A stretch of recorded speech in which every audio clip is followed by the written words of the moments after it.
ಕರ್ನಾಟಕದಲ್ಲಿ ಒಂದು ದುರದೃಷ್ಟಕರ ಘಟನೆ ನಡೀತಾ ಇದೆ.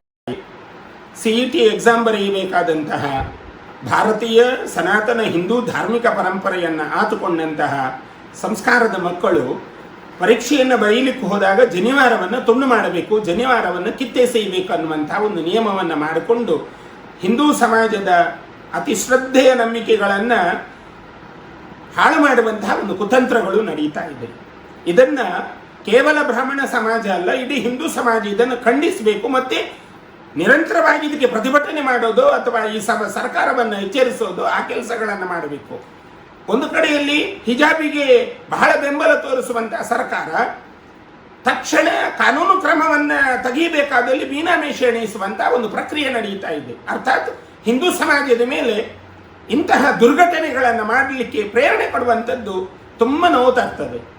ಯಾಕೆ ಅಂತಂದರೆ ಇವತ್ತು ಬೀದರ್ನಲ್ಲಿ CET ಪರೀಕ್ಷೆ ಬರೆಯುವಂತಹ ಮಗು, ಕುಲಕರ್ಣಿ ಅಂತ ಹೇಳುವಂತಹ ಮಗು, ಆ ಮಗುವಿನ ಜನಿವಾರವನ್ನು ತೆಗೀಲಿಕ್ಕೆ ಹೇಳಿ ಇವತ್ತು ಆ ಮಗುವಿಗೆ ಎಕ್ಸಾಮ್ ಬರೆಯದ ಹಾಗೆ ಮಾಡಿದ್ದಾರೆ. ಎಂತಹ ಒಂದು ದುರದೃಷ್ಟ! ಯಾರು ಮಾಡಿದ್ದಾರೆ? ಸನ್ಮಾನ್ಯ ಉನ್ನತ ಶಿಕ್ಷಣ ಸಚಿವರಲ್ಲಿ, ಪ್ರಾಥಮಿಕ ಶಿಕ್ಷಣ ಸಚಿವರಲ್ಲಿ ನಾವು ಆಗ್ರಹ ಮಾಡ್ತೇವೆ. ಯಾರು ಈ ಘಟನೆಯನ್ನು ಮಾಡಿದ್ದಾರೆ ಅವರನ್ನು ಡಿಬಾರ್ ಮಾಡುವುದಲ್ಲದೆ ಅದಕ್ಕೆ ಕಠಿಣಾತಿ ಕಠಿಣ ಶಿಕ್ಷೆಯನ್ನು ನೀವು ಕೊಡಬೇಕು.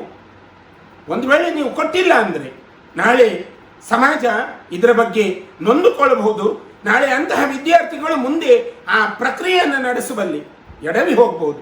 ಇಂತಹ ದುರದೃಷ್ಟಕರ ಸ್ಥಿತಿಯನ್ನು ತಾವುಗಳು ಕಾನೂನಿನ ಮೂಲಕ ತರಬಾರದು ಅಂತ ಭಾವಿಸ್ತೇವೆ. ಅದಕ್ಕೆ ಪ್ರತ್ಯೇಕವಾದ ಕಾನೂನು ಇದೆ. ಏನು ಮಾಡಬೇಕು, ಏನು ಮಾಡಬಾರ್ದು, ಇದು ಕಾನೂನು ಇದೆ. ಜನಿವಾರ ತೆಗೆಸೋದು, ಕಿವಿಯೋಲೆ ತೆಗೆಸೋದು, ಕೊರಳ ಚೈನ್ ತೆಗೆಯೋದು, ಕಾಶಿದಾರ ತೆಗೆಯೋದು, ಇದು ಯಾವ ಸಂಸ್ಕಾರ? ಎಂತಹ ಒಂದು ದುರದೃಷ್ಟ ಸಮಾಜದಲ್ಲಿ ಇವತ್ತು ಈ ಸ್ಥಿತಿಯನ್ನು ತಂದು ಹಾಕಿದ್ದಾರೆ ಅನ್ನುವುದನ್ನು ನೋಡಿದಾಗ ನಮಗೆ ಮೈ ಕುದಿಯುತ್ತದೆ. ಸರ್ಕಾರವನ್ನು ಆಗ್ರಹ ಮಾಡ್ತೇವೆ, 24 ಗಂಟೆ ಒಳಗೆ ನೀವುಗಳು ಕಾನೂನಿನ ಮೂಲಕ ಯಾರು ಇಂತಹ ದುರ್ಘಟನೆಯನ್ನು ಮಾಡಿದ್ದಾರೆ ಅವರಿಗೆ ಕಠಿಣಾತಿ ಕಠಿಣ ಶಿಕ್ಷೆಯನ್ನು ಕೊಟ್ಟು ಸಮಾಜಕ್ಕೆ ನೀವು ಅವರನ್ನು ತೋರಿಸಬೇಕು. ಇದು ಮಾಡಿದ್ದು ತಪ್ಪು ಎನ್ನುವುದು ಅವರ ಮನಸ್ಸಿಗೆ ಅರಿವಾಗಬೇಕು. ಯಾರೇ ಮಾಡಿರಲಿ, ಇಂತಹ ಧಾರ್ಮಿಕ ನಂಬಿಕೆಗಳ ಮೇಲೆ ಅವಾಂತರ ಮಾಡುವುದು, ಧಾರ್ಮಿಕ ನಂಬಿಕೆಗಳನ್ನು ನಾಶ ಮಾಡುವಂತಹ ಈ ಪ್ರಕ್ರಿಯೆ ಇವತ್ತೇ ನಿಲ್ಲಬೇಕು ಅಂತ ನಾವು ಸರ್ಕಾರವನ್ನು, ಜಿಲ್ಲಾಡಳಿತವನ್ನು ಆಗ್ರಹ ಮಾಡ್ತೇವೆ.